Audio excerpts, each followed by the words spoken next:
I built my company from scrap. Then my fiancée tried to give 25% to her parents 5 days before the wedding. Hi, I'm Jake, 32, and last month my entire life blew up because I refused to sell out my company to my fiancée's parents. 5 days before the wedding. That's when Emily handed me a sleek, cream-colored envelope like it was a love letter, not a corporate ambush. I just walked through the door after a 14-hour shift at Apex Hauling. My company, the one I built from junkyard trucks and frozen coffee. I was expecting dinner, maybe a kiss. What I got was a prenup with clause. Just something small from my parents, she said, like she was handing me a grocery list. Inside, a legal document transferring 25% of my business to her mom and dad. Non-voting shares, sure, but with full oversight on purchases over $5,000 and quarterly audits. They basically wanted approval power over every forklift, fuel invoice, and stapler I touched. I thought it was a prank. I actually laughed. Emily didn't. They've invested in me my whole life, she said, standing there in our kitchen with her arms crossed like an HR rep about to fire me. This is just protection. For both of us. That was when I felt it. That cold, hard snap in the center of my chest. The one that told me I wasn't marrying a person, I was being on board by a boardroom. And the shareholders were already circling. But they didn't know me. They didn't know what I'd survived to build Apex Hauling. And they sure as hell didn't know what I was about to do next. I didn't sleep that night. Not a minute. Just lay there in the guest room, staring at the ceiling fan, listening to Emily's perfect, peaceful breathing like it wasn't her parents trying to corporate mug me in broad daylight. The next morning, I skipped breakfast. I called my oldest friend, Lisa, now a contracts lawyer who once made a tech CEO cry in a deposition. I drove straight to her office, dropped the envelope on her desk like it was radioactive, and said, "Tell me I'm overreacting." She read it. Twice. Then she whistled, long and low. "Jake, this isn't a prenup. It's a leveraged buyout." "You're kidding," I muttered. "No. Clause 6. If you sell a vehicle, they get approval. Clause 9. Any expansion, new states, new hires, requires consent. You wouldn't own Apex anymore. You'd be managing it for the McPherson family." Emily's parents, Diane and Tom McPherson. He wore loafers with no socks and once told me my hands were too dirty to be respectable. She ran a local lifestyle blog that reviewed six-figure home remodels and once asked me if Apex trucks had interiors suitable for champagne transport. These people weren't just out of touch. They were circling my business like it was carrion. And Emily, she wasn't clueless. She was complicit. Lisa leaned back in her chair. "You need to play along. Let them think you're considering it. Stall. Meanwhile, I'll prep an extraction plan." "Extraction?" I laughed bitterly. "From the relationship, Jake. Not just the deal. You're marrying into a corporate coup." That word stuck in my brain like gum in a gear. Coup. And suddenly, the wedding wasn't just off the rails. It was a battlefield. One I didn't start, but one I was sure as hell going to finish. Thursday night. 2 days before the wedding. Emily invited me to dinner at her parents' estate to talk things through. That was the phrase she used, like we were deciding on curtain colors instead of business ownership. I wore a suit. Smiled like a man not about to commit corporate espionage with a phone in his chest pocket recording every second. Lisa's idea. Full battery, mic facing out. "Smile like you're weak," she'd said. Then let them hang themselves with their own words. The McPherson mansion was the kind of place that had a foyer and a vestibule. Marble floors, fresh orchids, and a giant oil painting of a horse that probably had a trust fund. Tom greeted me with a cigar and a glass of something expensive enough to bribe senators. Diane air-kissed my cheek like we were royalty. We sat down to dinner. Duck confit, truffle risotto, wine that probably had its own vineyard TED Talk. Everyone was smiling. Everyone was fake. After dessert, Tom leaned back and gave me the look. The one businessmen give when they're about to pitch a deal they think you'd be stupid to refuse. "I'm glad you're coming around," he said, swirling his scotch. "Apex is solid, Jake, but it needs guidance. With my network, we can scale. Government fleets. Export lanes." Diane chimed in. "And it protects Emily. She's bringing a lot into this marriage emotionally. We just want to be sure there's financial fairness, too." I nodded. Played dumb. "Makes sense. Just one question, Tom. Is it true you're being sued by 2 subcontractors for non-payment?" Forks clinked. Diane froze. Emily's wine glass stopped midair. And Tom, his face went pale, then purple. Who told you that? He snapped. Does it matter? I said calmly. Because if this 25% stake is about protecting your daughter, why is the contract routed through your holding company that's about to default on a loan? Emily stood up, eyes blazing. Jake, how could you? No, Emily, I cut in.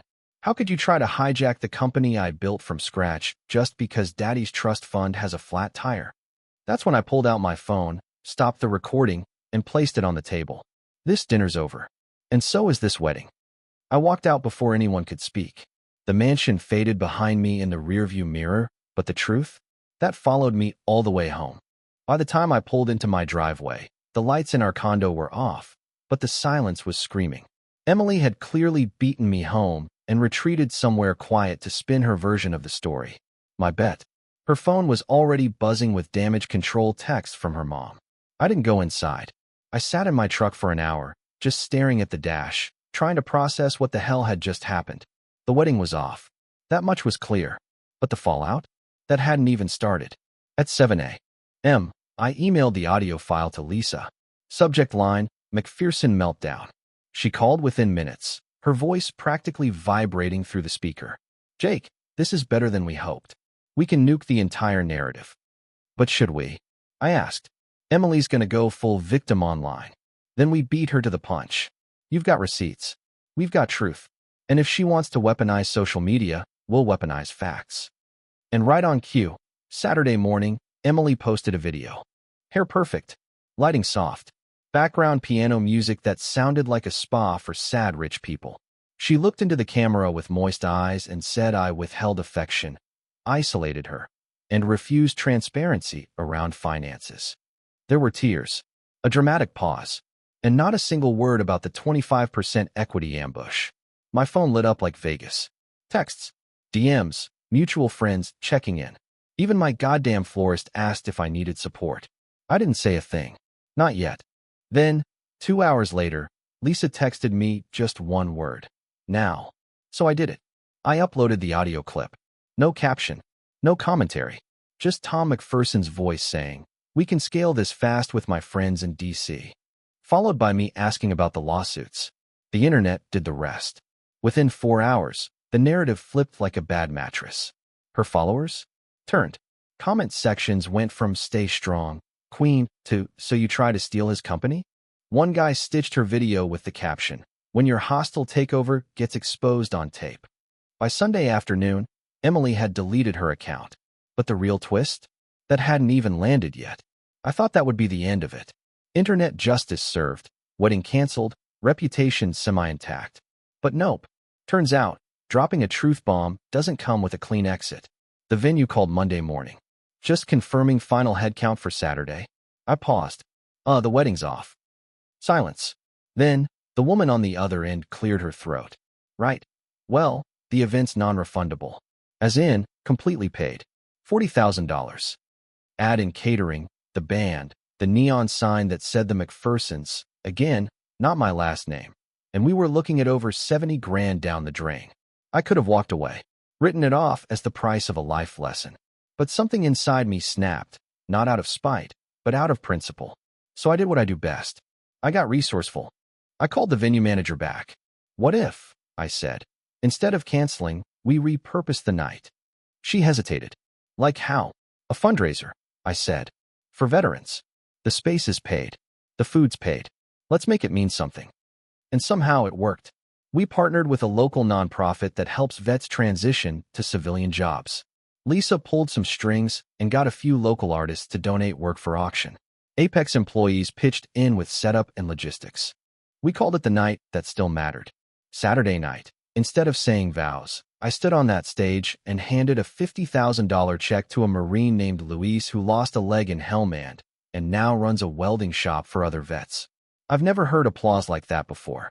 And for the first time in a long time, I wasn't thinking about Emily or her parents or the corporate coup. I was just proud. But of course, Emily wasn't done yet. The next week, a letter arrived. No return address, just my name written in handwriting I knew better than my own. I stared at it for a solid 10 minutes before opening it. Inside, one short sentence. Jake, I miss you. Can we talk? Just coffee. No contracts. I wish I could say I didn't feel a damn thing. But I'd be lying. I didn't respond to the letter. I didn't tear it up, either. Just shoved it in a drawer with expired warranties and old truck receipts. Let it sit there like a ghost I wasn't ready to exorcise. Instead, I threw myself into work. Apex was expanding fast. We'd just won a contract with the State Transit Authority, and our fleet had grown to 26 rigs and counting. But something had shifted. For the first time in my adult life, I wasn't chasing growth like a junkie. I was building with intention. And then came Sarah. She wasn't flashy. Didn't know a thing about freight. We met at a mutual friend's barbecue where she brought a homemade potato salad and corrected the host's trivia score with an actual textbook. I asked her out. She drove herself, ordered water, split the bill. It felt easy. She was a public school teacher, wore sneakers more than heels, and had this uncanny ability to see through people like glass. I waited for her to ask about Apex's revenue. She never did. She just wanted to know if I liked my job, if I slept okay, if I ever took time off. I'm learning, I said, half joking. You should, she replied, completely serious. One weekend, she suggested we rent a cabin upstate. No service, no laptops, no cargo routes, just trees, puzzles, and a fireplace that crackled like it had secrets. The first night, we made dinner barefoot, drank wine out of mugs, sat outside under a sky so clear it looked photoshopped. I found myself confessing things I hadn't told anyone, not even Lisa, about the pressure, the guilt, missing my brother's funeral because I couldn't shut Apex down for 2 days, about always bracing for the next disaster, about not knowing how to be safe. Sarah just nodded. Then she said something I'll never forget. Jake, you're allowed to rest. No one's coming for you anymore. And just like that, I felt something I hadn't in years, still. But peace doesn't last forever. Not when there's still one ghost left in the drawer. Back home, things felt smaller. My condo, my inbox, even my calendar, which I finally started blocking off on Sundays. No work, no exceptions. At first, it felt like skipping class. Then it felt like survival. That drawer with Emily's letter stayed shut. But what didn't stay quiet was an idea that had been simmering since the fundraiser. My brother Mason died during the worst year of my life, right as Apex was on the brink of bankruptcy during the recession. I missed his funeral because I was on a warehouse floor with a busted payroll system and a crew waiting on paychecks. He never held it against me. I did. So I launched the Mason Grant. Not just a scholarship, an entire program. For kids like us. Kids with grit, but no safety net. We covered tuition, trade school tools, and paired each student with a mentor from the industry. Sarah helped build the whole thing. She even suggested adding a trade route instead of forcing every kid into college. I've got students who'd make brilliant electricians or diesel techs, she said. They just don't have the tools. Literally. We partnered with 3 high schools and 1 community college. The applications flooded in. One kid wrote, I've never owned anything with my name on it. I want to start with a toolbox. Another, I walk 3 miles to school every day. Never missed a day. I want to build engines. Sarah cried reading them. I pretended I didn't. We picked 3 finalists. Held a small gala to celebrate. No press, no Instagram stories. Just friends, former clients, Apex crew, and people who showed up with nothing to prove and everything to give. When the first recipient, Elijah, 19, part-time mechanic, full-time miracle, gave his speech, I thought my heart might fall out of my chest. Mr. Jake didn't just give me money, he said. He gave me a door and told me I could walk through it. I had to sit down after that. And as Sarah squeezed my hand, I realized something. That was supposed to be the wedding night. But this was real. This was earned. And for the first time in my life, the room was full of people who didn't want a damn thing from me. Except maybe one more round of crab cakes.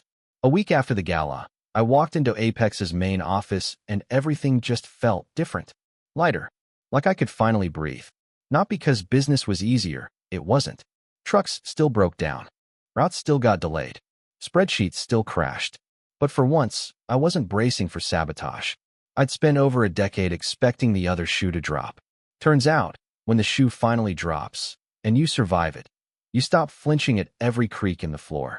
That night, I came home to Sarah sitting cross-legged on the couch, grading papers, wearing one of my old t-shirts like she'd been doing it for years. She looked up and said, "You okay?" I didn't answer.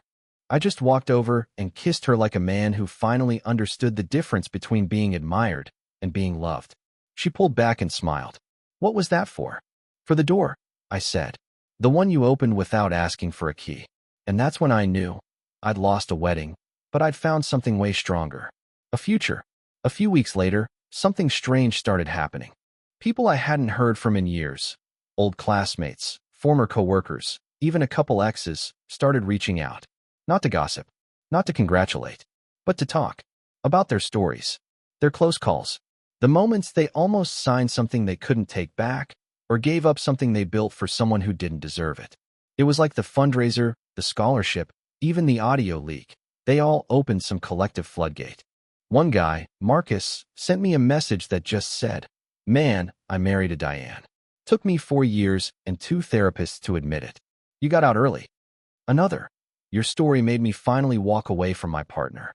I'd been funding her startup for 2 years. She'd never put in a full day of work." It hit me all at once. This wasn't just about Apex or Emily or even Mason. It was bigger. It was about ownership of your time, your energy, your damn story. Sarah was the one who said it out loud. What if this is your next chapter? Not freight, not revenge, but teaching people how to protect what matters. I laughed.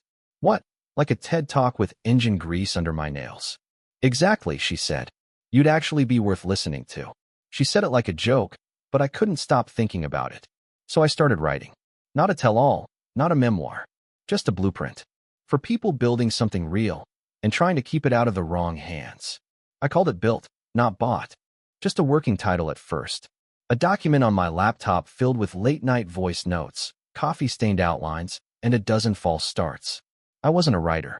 I was a guy who wore steel toes to budget meetings. But the story wanted out, and for once, I didn't try to stop it. Sarah helped. Of course she did. She turned my rants into paragraphs, my forklift metaphors into clarity. And slowly, the mess became a message. We pitched it to one small publisher, a woman named Tanya, who ran her own press out of an old bookstore downtown.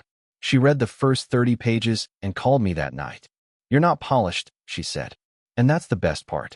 People are tired of smooth. They want real.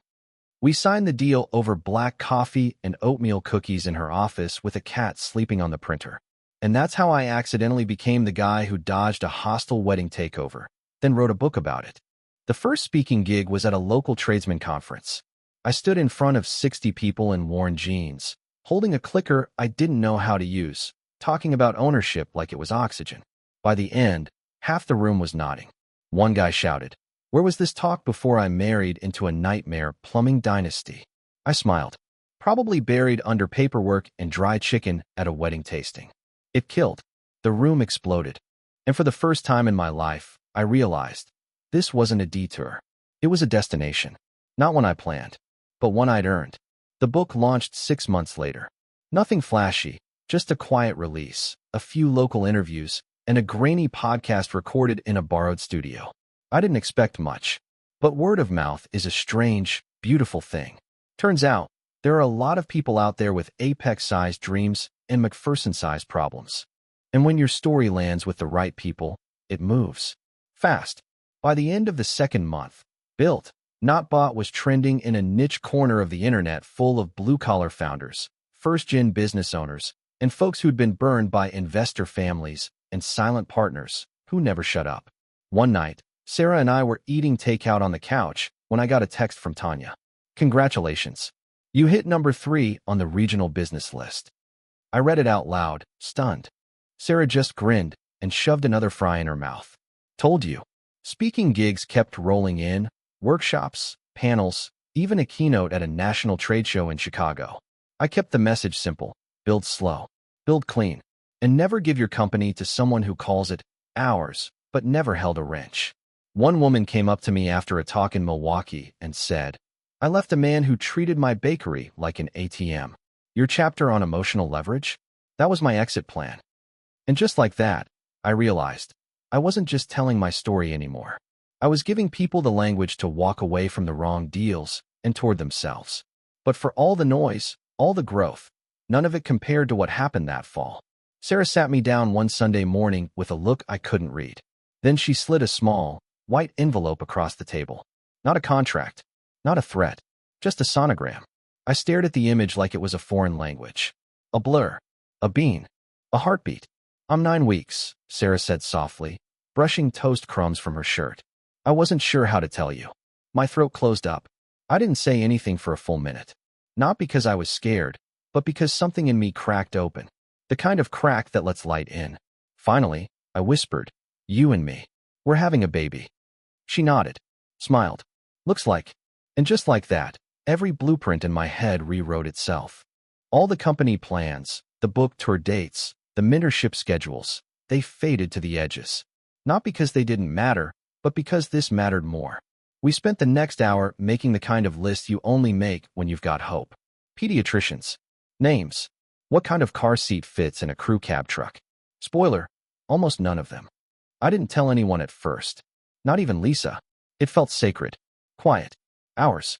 But something shifted at Apex, too. I wasn't just building to protect what I had anymore. I was building for who was coming. That week, I gave my operations manager full hiring authority. Set up a paternity leave plan. Even handed off payroll, something I swore I'd never do. "You okay, boss?" my foreman asked when I signed off on a 3-week vacation. "Better than okay," I said. "I'm building something that cries at 3 a.m. He laughed. "God help you." "Yeah, God help me. And God help anyone who thinks I'd ever sign away a single brick of the foundation I'm leaving for my kid." The news eventually spread the way good news always does, messily, through the grapevine. Lisa showed up to my office with a baby blanket and zero chill. "You're going to be a dad," she said, grinning like she'd personally scheduled the ultrasound. "I knew you had it in you." I raised an eyebrow. "It? Like, biological capability or emotional growth?" She shrugged. "Yes." Apex threw a surprise baby lunch. Instead of cake, they gave us a toolbox filled with diapers, formula, and a tiny Carhartt onesie that said "Freight Baby." I almost lost it when I saw the steel-toed booties. Sarah cried. I pretended I didn't. And then came the email from the publisher. Tanya had pitched built, not bought to a major imprint for wider distribution. They bit. The book was going national. Reprints, press, maybe even a full tour. It was everything I'd worked for, visibility, reach, impact. But I said no. Not because I didn't want it, but because I didn't want to miss it.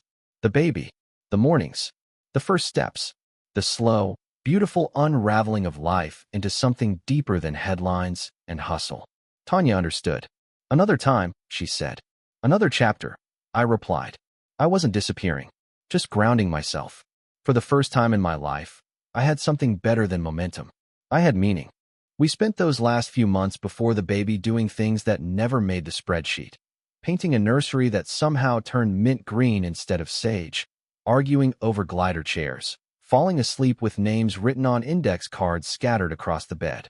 And then, one Tuesday morning in February, Sarah gripped my hand and said, "It's time." I've driven freight through ice storms and supply chain meltdowns. Nothing compares to hitting 90 in a Civic with a woman in labor. By the time we pulled up to the hospital, everything I thought I'd mastered, composure, logistics, timing, vanished. And what came next? Well, we named him Mason James. 7 pounds, 8 ounces of second chances. He had Sarah's nose, my forehead, and a cry that could shatter glass. When the nurse handed him to me, my hands shook so bad I nearly dropped the swaddle. But then he blinked, this slow, sleepy blink like he'd been here before, and I swear, the whole world slowed down to watch him exist. Sarah looked at me, exhausted and glowing, and whispered, "You okay?" I wasn't. I was wrecked, ruined, rewired from the inside out. "I think I just met the reason I'll never settle for less again," I said. Back home, everything felt new. The couch we'd bought secondhand, the framed photo of the scholarship kids, even the smell of coffee at 2 a.m., brewed one-handed while I cradled a future in my arms. I used to think legacy was what you built, companies, programs, books. But watching Sarah hum lullabies in the half-light of the nursery, I finally understood. Legacy isn't what you build. It's what you protect. It's the space you fight for when the world tries to own your name, your time, your soul, and you say no. Not for revenge, not for pride, but because someone small is counting on you to teach them the difference between a partner and a predator, between a promise and a price tag. And now I build slow. I build clean. And I build for Mason. Because some names aren't just worth defending. They're worth everything.